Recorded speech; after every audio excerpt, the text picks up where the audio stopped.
need more light.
Hey, Hey, good morning. How we doing? you get the video going here?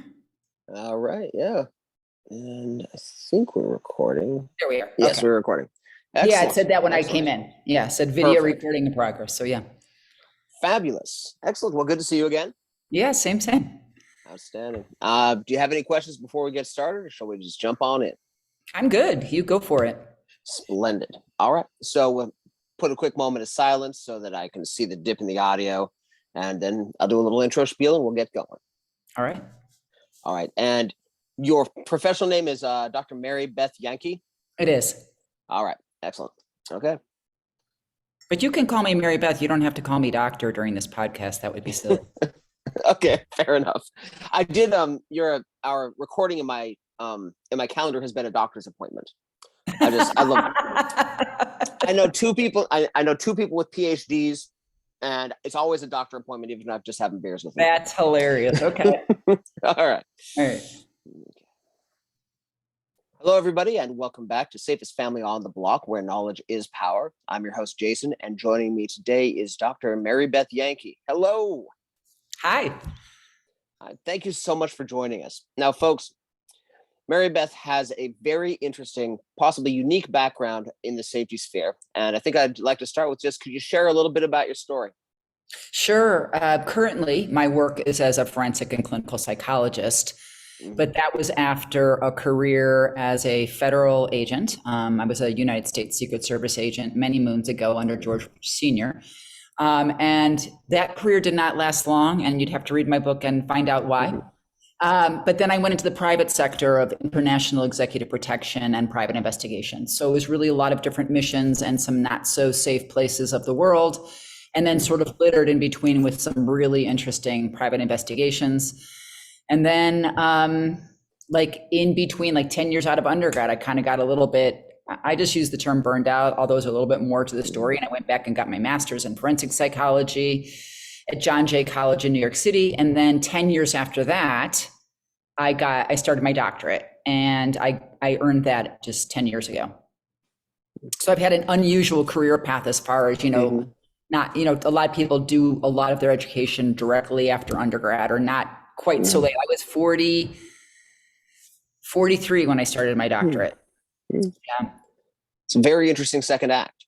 As they're calling that stuff now. Yeah. And I think it brings a very, very interesting perspective to your viewpoints on safety, where you're looking at safety from two very different but very important perspectives. True. Mm-hmm. Where a lot of people who are in the more physical side of safety, there's a part of that culture that's almost dismissive of mental health concerns. And to be fair, a lot of people in the mental health sphere haven't spent a lot of time in that very physical sphere. No, that's not where their brains go. Yeah. I hesitate to use the word bunch of freaking hippies. He says with a psychology degree himself, but yeah, well, it was really interesting going through the 5 years of my doctoral program, and not just my professors, but my colleagues. And I was like, I am clearly the most assertive. I'll refrain from using aggressive, but was definitely the most assertive. And people sometimes were like, wow, I wouldn't have thought to do that. And I was like, really? You know, just like simple stuff. Like I had a client that had told me that day that she had been molested by one of her uncles. And so because she was a minor, I had, duty to report. And after I reported it to my supervisor, I then call her house, and her mother's she's locked herself in the bathroom. I said, that's okay, knock on the door and tell her that Mary Beth wants to talk to her. So I'm relaying this to my supervisor and some classmates. Oh, God, I wouldn't have thought to do that. I'm like, she might be suicidal. She might be cutting herself. She might be whatever. What would you have thought to say? Oh, okay, have her call me when she's out. Right. So to me, that was common sense. And I think sometimes I forget what is very innate and natural for me is not for other people. Yeah. And you're standing with your feet in both of those worlds, I think gives you some perspective that my viewers can really benefit from. Yeah. And, we'd spoken on Zoom a few weeks ago about what you could share on this show from your wide variety of experience. And we'd really talked about, mental health very specifically. And so let's start with, what are some of the most important myths of mental health that you've seen in your work? Yeah. I'd say what comes to my brain first is that people, there's so many people with mental illness can't work, can't go to school, can't function. And it's like, well, being that approximately 20% of US adults, that's 18 and over, and it's 1 in 6 in children 6 to 17, experience a mental illness in any given year. Okay. Not their life, is in any given year. And so think about that. That means in your workplace, in your community, anywhere you go, it's, as an adult, about 20%, so 1 in 5, and kids 1 in 6 are experiencing mental illness. So certainly they're in the workplace, they're in our communities, and they're productive members of society. So that's a big one. Another one that I think is important for parents is a lot of people, there's a myth that says that mental illness affects, both intellectual functioning and just developmental functioning, and that's not true either. It does not affect IQ.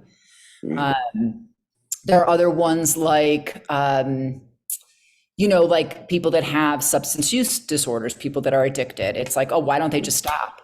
Well, there's a very complex underlying, it's nature. I always say to when I used to teach at the college level, nature and nurture. I don't say nature versus nurture, because you've got nature, which is not just genetics, but it's also biochemistry. So you have hormones and other things that are involved in addiction, and then environment. So, and when I say environment, Jason, I mean, what environment did we grow up in? What neighborhood? What were our teachers like? Where do we live now? How is my home life? What is my work life like? What's the area I live in? Am I living in poverty? Am I living in, a food desert? Like, so many things that contribute to why people develop substance use disorders. Those are three big ones that I talk about. Yeah. Which peer groups did you luck into being a part of in your late teens? For example, that's another example of environment, I think, that's really important, that influences outcome. For example, I've got a friend with a record that I tease him about peer pressure, about how he ended up with a record.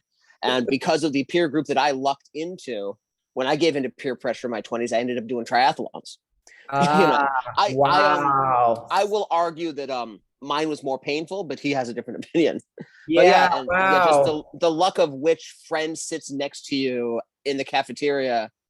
And your sense of belonging, right? Like that was his way to be accepted, maybe, and that was your way. And you were clearly very athletic, or you couldn't have done that. But That's something you and I talked about a few weeks ago when we were Yeah. talking about this podcast, is how important it is for Hmm. young kids, almost at any, and even sometimes adults, but we're talking most Hmm. about younger kids here, is to find something they're good at. And it doesn't have to be athletics, doesn't have to be Yeah. Hmm. academics, could be art, could be music, could be Hmm. chess, could be debate, could be, Hmm. I don't know, the robotics. There's so many, Yeah. clubs and stuff now at school that, music, Hmm. things that, being honest, growing up, Hmm. sometimes we make fun of like different people, but it's so Yeah. important for kids to not only find something they're good at and really know it and sort of be told that they're good at it. Yeah. So something that they enjoy, that they are good at, where they spend time with other people who appreciate that thing. It seems to be a through line of how one of the best ways to see to our children's mental health. Yeah, Yeah. yeah. Yeah. We talked about that, like Hmm. the whole self-esteem Yeah. thing, right? Hmm. Which is Yeah. super important Hmm. developmental wise for kids, particularly today, because why? Yeah. Social media. Yeah. Exactly. Because I there's can't so many imagine negative how, messages. I can't imagine. I honestly, Hmm. literally cannot imagine like I understand it's a big, it's such a big influence. And Hmm. and I know, Hmm. because we have developed brains and we can see through stuff, that when you see someone's social media posts, and if you know them and you're Hmm. like, but last week, like you were a freaking Hmm. mess, but here I am, happy, happy, happy, Hmm. happy. And like, who's going to show that they're all effed up and miserable on social media? Very Yeah. few people are going to be transparent and honest. And so kids see this and go, why isn't my life that awesome? Yeah. Right. So it can create a lot of mental health issues. I think it's a big Hmm. contributor to anxiety and depression, which is so Hmm. prevalent with kids these days. No. And not only that, but the unrelenting nature of it. That, when we were kids, if you had a hard day at school, you could come home, turn on the TV, crank up the GNR, eat some ice cream, and have some reprieve from it. Oh my God. But Yeah. right. But We had now, unless the great parents TV tell us, back then, like, oh yeah, like Brady yeah, Bunch, or I know that's a little bit mm, later in the day, but like Banana Splits. I don't know what yeah, you had, but we had this show called Banana Splits, and yeah, I don't know, just like silly kind yeah. of like after school specials. Do you remember those? Hmm. Oh yeah, yeah. The very ABC. special episodes. Yes, of course. Right. But, and now it's, Hmm. video games and like 3,000 different channels and platforms to Yeah, choose from, as far as shows and binge watching, and not yeah, to wait for anything. yeah, yeah. I think, I think it's going to be another 30 years before we have real data on it. But I'm interested to see what it does. Um, Yeah. I wanted to circle back a little bit to a point you made about addiction that I think applies to mental health in general, where, Sure. it is easy to get frustrated with somebody who's got an addiction issue, whether that's drugs or just food or whatnot. Sure. But because of the realities of what addiction is, and because of the realities of how mental illness works, asking somebody to just snap out of your depression or stop drinking so many cokes Hmm. is as fair as asking somebody with a broken leg to go run a mile. That's So fair. that's on one side. On the other side, I think there are some narratives in our society right now that underestimates how much somebody can do if given the proper tools and proper counseling, and how much they can accomplish. Hmm. And what are some ways that you can think of to balance that, to create that empowerment without adding on to it the guilt, piling onto the guilt that many people already feel because of the effects of their symptoms? Yeah, stigma is a huge factor Hmm. as to, it's not the only factor, Hmm. but it is a huge Yeah. factor as to why a lot of people don't seek Hmm. treatment. Yeah. Um, I'll talk a little bit about the foundation of substance addiction as well before I get into, some of the things people can do is, Hmm. when I worked in an inpatient facility, when I was going through my doctoral program, you had all these little internships and different things. Each year we did something. And I learned what I thought was a very interesting perspective, and it really opened my eyes, is that we called the unit that had people with addiction the dual diagnosis unit, because there was a Hmm. presumption that there was also something else underlying the Hmm. addiction. So whether that was trauma, Hmm. uh, uh, anxiety, depression, whatever it was, there's something else going on there that's Hmm. underneath. It's not just I started drinking out of the blue. Okay. They're self-medicating. Correct. Because Okay. they're trying to Hmm. forget whatever it Hmm. is that they're trying to forget. So in saying that, I think one of the biggest factors for people who are around people that are experiencing any type of mental illness would be stop the stigma. In other words, I say to my students and I say to people, think about if you or we were diagnosed with some mental illness. How would you want people to talk about you? How would you want people to refer to you? And words are really, really powerful. And so pulling that further is not saying, oh, that person's a depressive person. No, you say, so that person's experiencing depression, or that person is experiencing addiction, because it's not who they are. It's only a small part of what forms the person, right? So if you look at the pie of a person, it's a factor, but it's not who the person is. And so, when you think about somebody that's depressed and like you're shunning them for it, and like, get back to work. Like, why aren't you getting your ass out of bed? Blah, blah, blah. It's like, that can make it worse, because then they beat themselves up worse. It's shame, it's guilt, it's a lot of other things, as opposed to saying, help me understand, like, I'll go to therapy with you. Let's get you some help, whether I'm contributing to it. Like, I want to know, I want to understand this. And I want to help you, because I want to help not only get you back to baseline, I want to help prevent this in the future.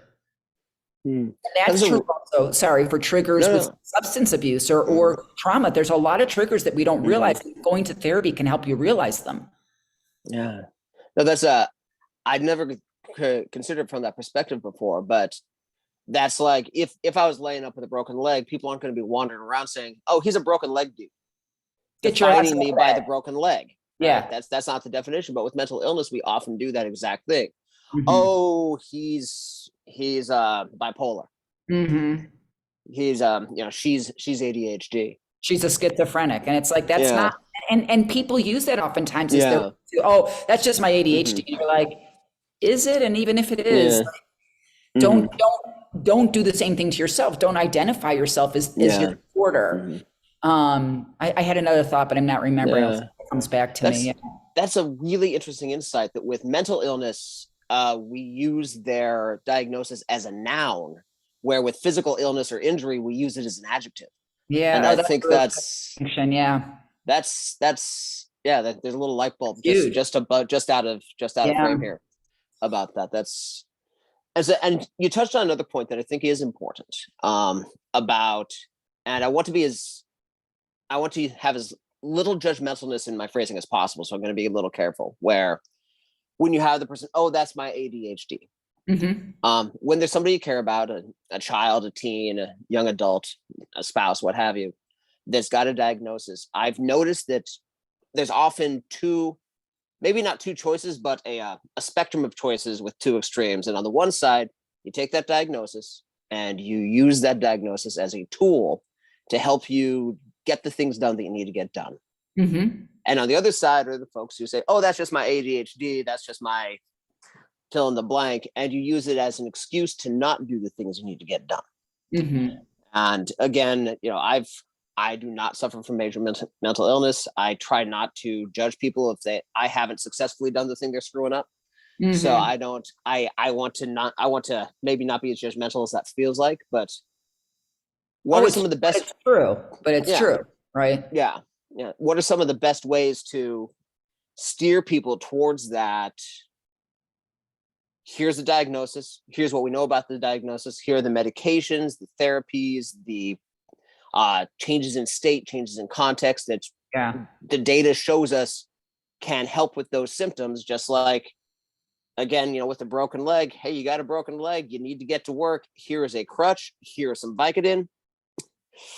Here's your appointment with your physical therapist. Yep. And you're right. When you get cast off, there's a physical therapist, right? So, and what I love about that analogy that you're saying is, when somebody has a physical, like a busted leg, we don't just say, oh, take some oxy and go back to work, right? We put a cast on them.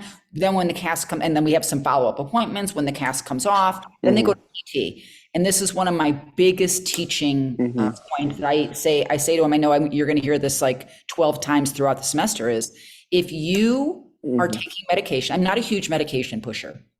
I do believe there are two diagnoses that absolutely need medication, and that would be schizophrenia and bipolar. In saying that, though, if you are taking medication, I am a believer that you need to be in therapy. In other words, medication puts the Band-Aid on, but let's get to what caused the wound in the first place. right? Because otherwise you're going to stay on medication the rest of your life. And there's a lot of mental illness that's manageable. Yeah. Depression is manageable, anxiety is manageable. There's a lot of stuff. Trauma you can work through, and then it becomes manageable because you learn your triggers. But I think I got away from what you were asking me, which was the original thing, and I'm forgetting. I apologize. I do this all the time. Worries. Yeah, you were No saying. worries. We've both been hit. We've both been hit in the head a lot. We forget things. I think our train of thought was on some non-judgmental ways, some ways that don't pile guilt onto what they're already feeling, to encourage people to go to the PT, to use the crutch, to conquer their symptoms. So, for example, are we talking kids or adults, or are we talking everybody? Let's start with like teens, young adults. Yeah. There's a number of mental illnesses that start popping up in late adolescence. For example. Yeah, there are. And when you bring up ADHD, I think there's an important distinction that might happen in late teens, early 20s. And from my experiences, I've done a lot of testing for ADHD. And what I learned throughout all my different practicums and internships is that a lot of times, oftentimes because of the help of the parent, a child before, say, high school or college can manage the ADHD because they have a parent that's helping them clean out their backpack. They have a parent that's helping them get organized. You know, like you get old yogurt spoons and gross apples that are sitting in someone's backpack for 3 weeks if someone isn't helping them, because they just don't, they don't think that way. They aren't like super, you know, their brain works very differently. And when you get to an older age, when the workload can be more demanding, especially when you go to college and you no longer have mom and dad to help you with that stuff, it can be so overwhelming because the workload is so demanding. You forget to eat, or it just turns into a mess. And then next thing you know, I remember testing this young woman, very, very bright, and it was her freshman year of college. And she was like, but I don't want to go on medication. Like, I've managed this my whole existence so far. And then we just had to go through, try it out. Like, I wish there was something else. I don't know the holistic approaches. And if you want to try holistic approaches, knock yourself out. But there are, so for example, depending on what facets of ADHD or what the symptoms are of the diagnosis that the person has, because depression is not depression. There's all different symptoms, and there's mild, moderate, severe. Is it recurring? Is it the first episode? What's going on? What triggered it? What contributed to it? So when we're looking at the symptoms, you help that person parse out what are those symptoms and what's going on. And is there something that I'm doing that's triggering it? Is there something in your world? Like, let's try to sort of really figure this out. And you know, being super supportive about saying, I think it would be helpful if you talk to somebody. And, you know, and maybe the person's like, no, well, guess what? There's all kinds of, you know, when you and I were growing up, even though I don't think we talked a lot about mental illness, really the traditional way of therapy was just laying on someone's couch or going to someone's office and talking. Well, as we know now, there's animal therapy, there's exercise, there's meditation. There's so many different things that you can do now that aren't like this really sort of uncomfortable sometimes. Some people love it. But kids, sometimes there's play therapy for kids that's highly researched, highly successful. So there's different things. And what I would say to people listening is, don't just go to anybody that someone says, oh my God, this person's been amazing for my kid, blah, blah, blah. Well, does your kid have the same thing that's happening with my kid? Just because that's a great therapist and someone might be a super great specialist with ADHD doesn't mean they know squat about anxiety and depression, right? Like, you really want to look for that person. And if it's a trauma situation, you really want to find a therapist that's been trained in different types of trauma therapies. Yeah, I think that's a misconception in the public a lot, that you know, a therapist is a therapist is a therapist. But the field has been in place for long enough, and the world population is large enough that there's a specialist in your metro area for whatever it is. And knowing that and finding that person can be a really, especially with our younger kids who aren't able to self-advocate as well, I think it's an important piece of this puzzle. Yeah, and I mean, I'll use your example of the busted leg or the ripped out shoulder. Are you going to go to your GP? Or are you going to go to like an ortho? Yeah. And that's kind of my, and I understand that it's not as commonly known, right? But I'll tell you, and I tell this for everybody, my go-to when people ask me, can I help them find a therapist in, say, a different town that isn't my town? If it's mine town, I'm on a listserv and I can put it out there and find somebody. If it's somebody else's town, I go to psychologytoday.com, Mm-hmm. which they have great articles because they're really written more for lay people as opposed to that really researchy Yeah. that I don't even like, to be honest. And you go to the top and there's a little drop down that says find a therapist or find a psychiatrist, and drop down and you click on it and you can put a town or a zip code. Okay. Mm-hmm. And then it comes up with it, and they have all these filters, Jason. It's awesome. You can say, I want to see a male or female. This is the age group of the person that is going to be treated. And then all these people start dropping out. Oh, I have this insurance. So then you drop down, I want this insurance, if that is pertinent. And then you can also pick what are your issues. And so you're narrowing down the field of these different therapists. And then you can start looking at their credentials and what they say about what their approach to therapy is. Some of them even have videos on there now. Okay. Yeah, it's pretty cool. It's really pretty cutting edge. Yeah. That's at psychologytoday.com. Yes.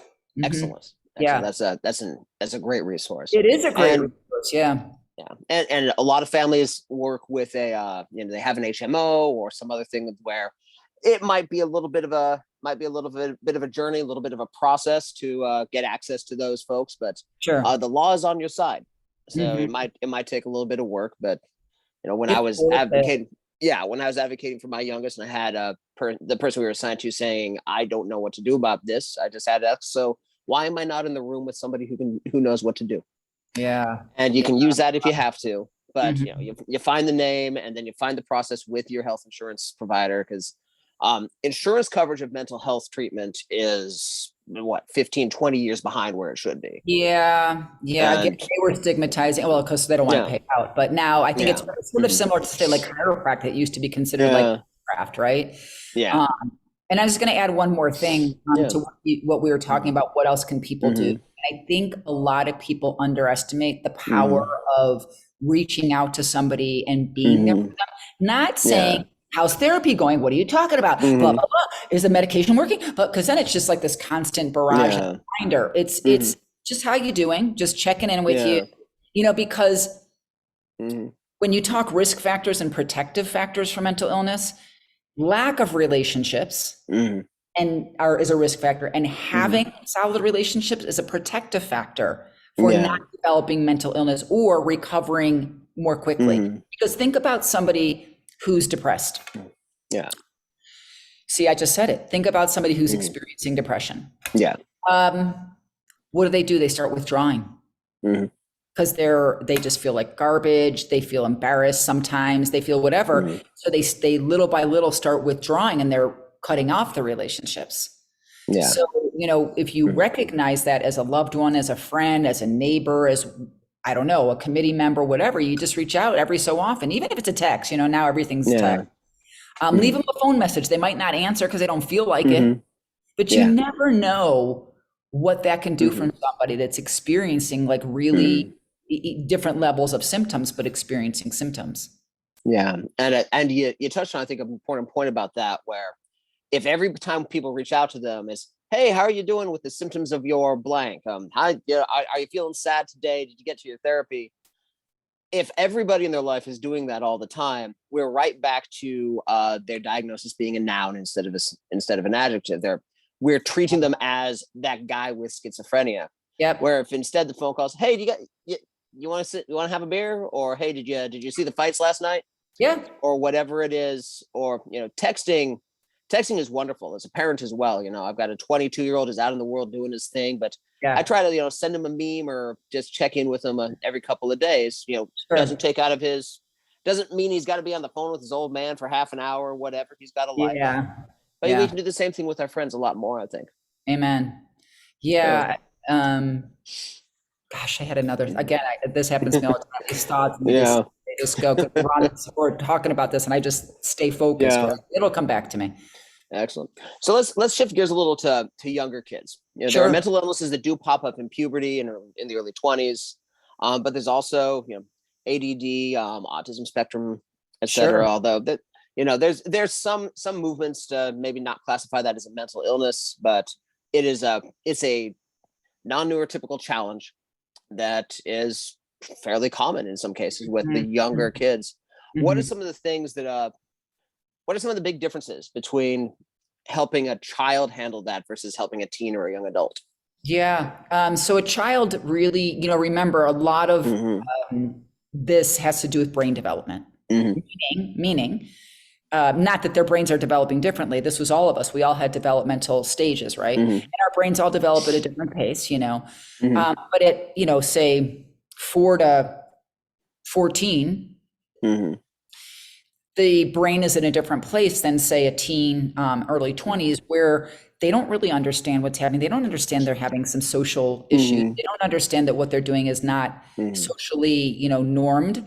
And I say that because I don't want to say right or wrong, because who's to say, right? What are the values and morals of the family? Yeah. What's the religion, et cetera? So like another thing I did in my postdoc work, because I was in a child and adolescent / family centered group practice, is we did social skills groups, and the kids were grouped, and it was a really interesting process to watch. I never organized the groups, but I watched the people go through the process of, so they'd interview the parents or a parent and find out a little bit about the child, age, symptoms, et cetera. And then they would put them in groups of, say, 4, 5 kids.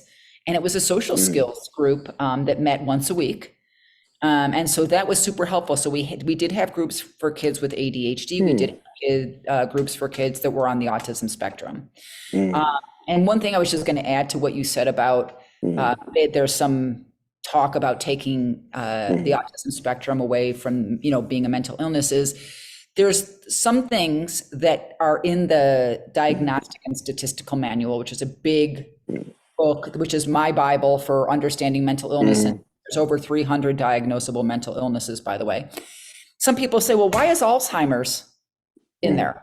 And I'll be like, okay, let me explain. Just like I think autism spectrum, even if they take it out as a diagnosis, why some of those are in the book or are diagnosable, because it hits certain facets behaviorally that can be helped by a therapist. That so it helps people get the treatment.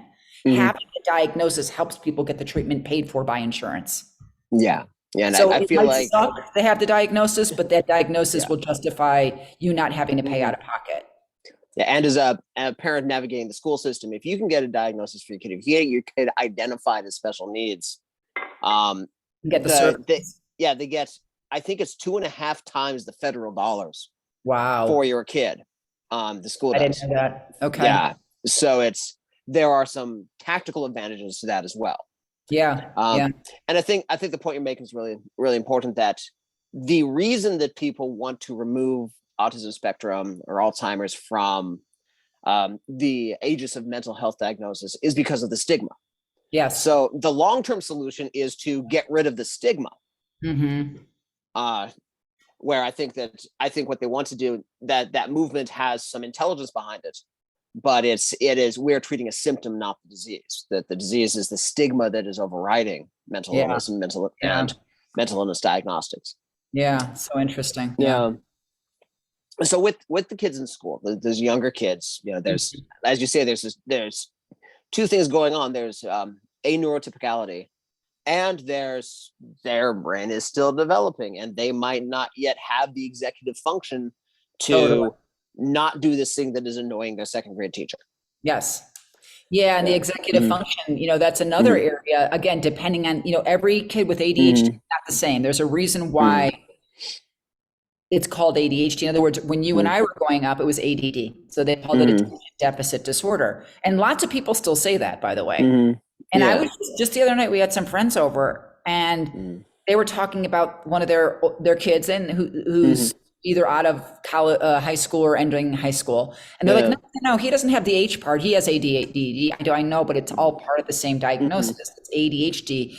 And so there's like a whole, like for the have predominantly one type, predominantly the other, or a combined type.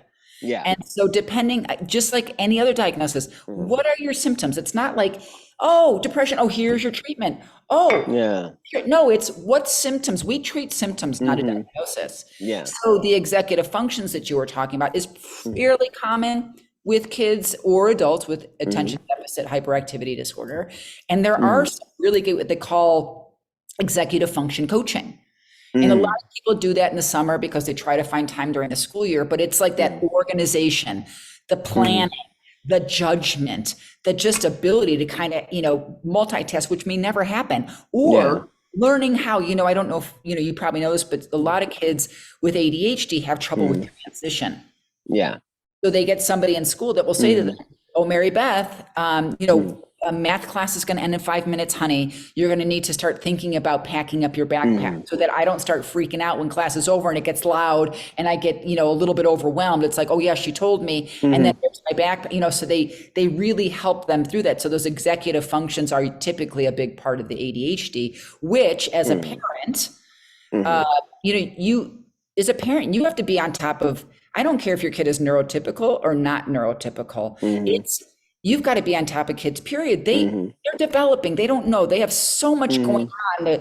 They're figuring out, social skills. They're figuring out social media. They're figuring out, popularity depending on where they are. Is it middle school when the girls start getting the mean and different things like that? It's how can I support them? And it's, doing your best not to be a helicopter parent because, and I don't, I say that very seriously in that now having been a college professor and doing that for almost 5 years and seeing how it's not just social media, it's also those helicopter parents who did everything and defended everything their kid did.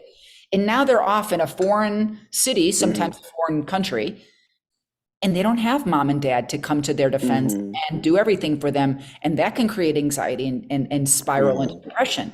So I've seen it. I know it. I've talked to kids for years about it. A lot of them ask to talk to me, can you be my therapist? And I'm like, no, it's a conflict of interest, but I can help you find one or we can get you in the college counseling center. But understanding that it's hard to find your own guardrails as parents. Kids really need that structure and those guardrails and they need independence. And yes, they're going to F up just like we all F'd up. We need that because how else do you learn? How else do you learn to do it on your own? Yeah. A friend, I gotta tell you this. I won't say it was a state, and one of her daughters was at a state school about maybe 30 minutes away.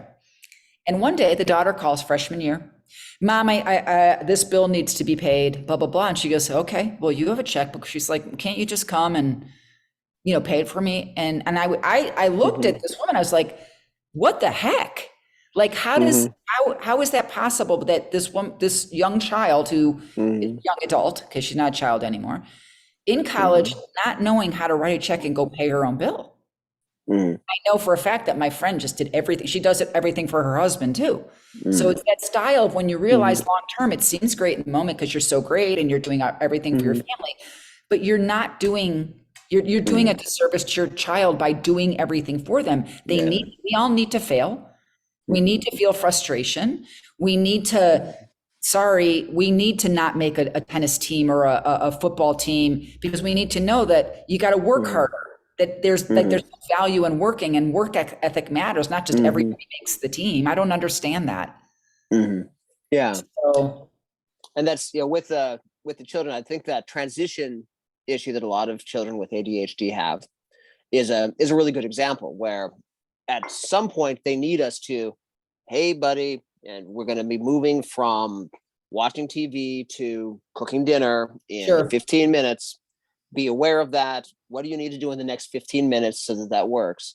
To, moving from that and like walking them through, okay, so we're going to save your game at this point, and then you're going to go do your little chore, to getting to the point where, hey, here's a list, here's your checklist.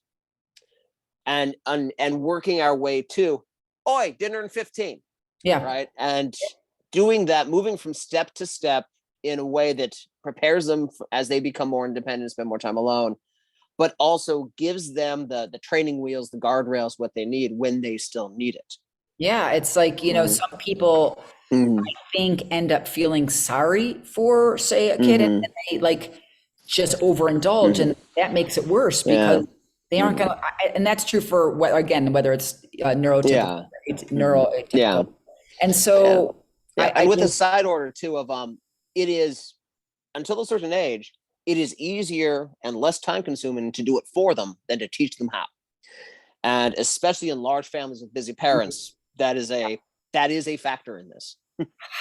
Yes, I understand that. Yes. Yeah. But I think if you start out teaching them how to do it in the long term, it them, again, once you send them off to college or they're on their own, whichever they decide to do, they'll be able to do it. And can you imagine being a 20-year-old, 22, whatever, living on your own and not having been taught that stuff, regardless of whether you have a diagnosis or not, right? Yeah. So, I mean, if you choose to be a parent, choose to be a parent. Yeah. Yeah. My father used to describe the device didn't exist at the time, but his basic parenting philosophy was to let the kids be a Roomba. You go this direction, you bump into something, then you change direction, try again, you bump into something, and you come out the other side hilarious, resilient and capable. Amen. Amen. Right. And especially when you're dealing with people who have a diagnosis for one kind or another, that kind of old school, having a bump in your head's okay. There's a point where that's not appropriate. And I think one of the biggest challenges is finding that balance, finding when is this, failure in a controlled environment going to help them learn versus when is this going to just add another rock on their back of anxiety and depression and guilt and feelings of being a complete unadulterated screw up. Yeah. Another thing that you just come to my brain is that I understand that having a child with anything going on other than the normal craziness of raising a child, let's say it is ADHD or on the autism spectrum, I have parents often come in for what I'd call a few sessions of psychoeducation because they want to understand better what's going on. And like, I had this like little chart that was like a brain, and I would talk about brain development. And then, the last part of the brain to develop is the frontal cortex. It's actually the prefrontal cortex, but here in the frontal lobe. And why does that matter? Well, those are that's the part of the brain that's responsible for executive function, for organization, planning, judgment, impulsivity, right? Okay. So, and on and on. So then they go, and then you can send them off with videos on the teen brain or articles on the teen brain or books on the teen brain. And I'm really understanding the development of the brain and why kids do that, what they do. Yeah. And then I think one of the other important pieces is before that stage, there's that resistance that some parents still have to my kid doesn't have mental illness. My kid's not special needs. My kid doesn't have to be on the short bus, all of those things. And I think we're looking at, the stigma from when we were growing up that I believe it's still there, but I don't think it's nearly as bad as it was. I think we are, as a society, we're moving past the white knuckling your way through the problems. You were talking earlier about, it's ADHD now. When we were growing up, it was ADD. No. I'm from back when, the diagnosis was, Jason, he's a screw up. He doesn't apply himself in class. That was the official diagnosis of ADHD when I was in school. It was mild, moderate, and you were the severe screw up. Yeah, exactly. Right. I've got a friend who literally the teacher had a refrigerator box. This was in third grade, and would sometimes just put it around him. Seriously? When he couldn't manage. And it apparently worked because then, he didn't have anybody to talk to and his sensory overload, and, for his kids there might be something there. Yeah. His kids, I mean, it's barbaric, but, at the time they weren't equipped, but now we are. ADHD for people that are listening. One of the, I think interesting things that sticks with most people when I say it is ADHD is more heritable than height. Yeah. So I had, again, going back to my college teaching experience, I had this kid that raised his hand and he's like, Professor Janke, but nobody in my family has a diagnosis. And I looked at him and I thought it would sink in. And I go, I don't remember his name, but let's just call it, Derek. Derek, diagnosed. And he looks at me and he took like a hot second and he goes, oh God, my dad, he just doesn't have the diagnosis. And I was like, right, because lots of us didn't get the diagnosis. Yeah. So I'm a huge nerd. I'm in the martial arts industry and I spent a lot of time in the tabletop role-playing game industry. Okay. So many of us are like, man, if we'd grown up now, we've been diagnosed on the spectrum. We absolutely would have. That's interesting, right? Yeah. And it's, then you get into the real deep end where people are like, well, vaccines cause autism because there's been the spike in autism. No, there's been a spike in autism diagnosis. Yeah. These are two different things, my friend. Yeah. And can I share a little bit about absolutely. that? Remember, I talked about the Diagnostic and Statistical Manual. We're on this year, so the DSM-5 came out coming up on 10 years ago. DSM-5, number 5. They just came out with a TR, which is just a text revision, so they've modified some stuff. But the DSM-5 was so significant in what way? In that, so this was a little bit controversial. They lowered the threshold on some of the, like, let's say in the past you needed 5 criteria of the 9 to get a diagnosis of anxiety. And I'm making this up. Now it's 4. So guess what happens now? That's great because more people can get the diagnosis and they can get treatment. But it also spikes up like what it looks like is what's happening in our country. Yeah. It is like that everybody has mental illness, and look at the rates, they've skyrocketed, but nobody understands kind of why. Yeah. Not that, like, listen, the last couple of years have done a number of a lot of people. So just go pre-COVID on that. Yeah. Yeah. It doesn't matter what number you look at. It's probably best to just kind of segregate 2020 to right about now, really. Thank you. This will be interesting to look at. We will be able to learn a lot of stuff, and it should not be applied to normal anything, any kind of serious mental health research, any kind of analysis of the political impact on the economy, whatever side of the spectrum you're talking about. 2020, 2021, 2022 are aberrant. Yes. Amen. Yeah, but we digress. Doctor, I really want to thank you for coming on today. Before I let you go, what's the really smart question I should have asked you, but I haven't? Okay, you and I talked about this a few weeks ago when we were talking about what we were going to talk about, and I was talking about it earlier about not doing everything for your kids, but I'll add another facet to it. And some parents are just going to be super irritated with me, but that's okay. It's being a parent first and a friend, maybe never, but because tough crap, if you're the disciplinarian and you're they hate you. A friend of mine said this, and I've carried it with me ever since. There's if parent and friend were the same thing, they wouldn't be 2 different words in the dictionary. Yeah. So if you choose to be a parent, be a parent. Like, I'm kind of the bad guy with my stepdaughter because I'm the parent. I kind of took my parent style of discipline and rules and boundaries. The psychologist, knowing how the research has never changed about how the child needs that. And when you look at the different styles of parenting, there's like a graph. The authoritative parent, not authoritarian, authoritative. That you're responsive, but you're also demanding. Like, you have a nice balance, and you're like, oh, let's talk about it. But there's also discipline if things, if there's bad behavior. And so versus that super uninvolved or permissive parent or authoritarian's my way or the highway. Listen, kids can do okay with some of that, but essentially it's just kind of learning. And I'm not saying it's easy, don't get me wrong, but it's, and you are a different parent to each child. Each child has different needs and different demands, so to speak. So those were my parting words, maybe. Yeah.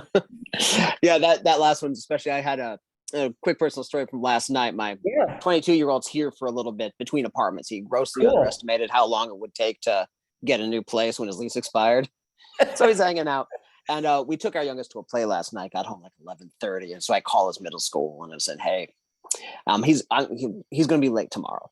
And my oldest, like, you never would have done that for me in a million years. You would have dragged my ass out of bed. It's like, and it's like, no, I absolutely would. I absolutely had. That's like, buddy. Is your youngest a boy or a girl? They're both boys. Oh, okay. I was going to say maybe that was like the different raising of a boy and a girl, but. Now, what it really was, and I explained that to him last night, was for the youngest, sleep has been his emergency since the doctor told us he would sleep through the night in 6 months. We're still waiting. Where the oldest was food. And so, he was able to operate with good executive function, even if he stayed up late. I didn't really hassle him about a bedtime starting around 7th grade because he had that. Right. Where the youngest, and so, and we had that good talk about it, but it's an illustration of, we are going to raise our kids differently because they have different needs. There's also there's a reality that, the first kid's a rough draft. We haven't done it before. Yeah, of course. You're a better parent for the younger kids because you've had practice. It's the truth. It's the truth. Yeah. It's unfortunate, but there it is. Yeah. But at any rate, thank you so much, man, for coming on today. Anytime. I really enjoyed the conversation. Yeah, let our viewers know where they can find out more about you. Oh, sure. So my website is Dr. Mary Beth, Dr. Mary Beth, Mhm, MaryBeth.com. There you can find my book. You can find a little bit more about me. You can, mhm, contact me via my website. mhm. And that's probably the best place. I mean, you could Excellent. Google me, but it's just going to come up with, that Mhm. in my book. Excellent. Excellent. Yeah. And folks, I do recommend checking it out. She's got some very interesting material on her blog, and the book is it's mostly autobiographical, but it is a really interesting read. And Yeah. thank you so much for sharing your experience and your Yeah. Thank hard-won you. wisdom Thanks with for us having today. me. Yeah, I appreciate it. Absolutely. Take Take care. care. Bye. Perfect. Excellent. And we're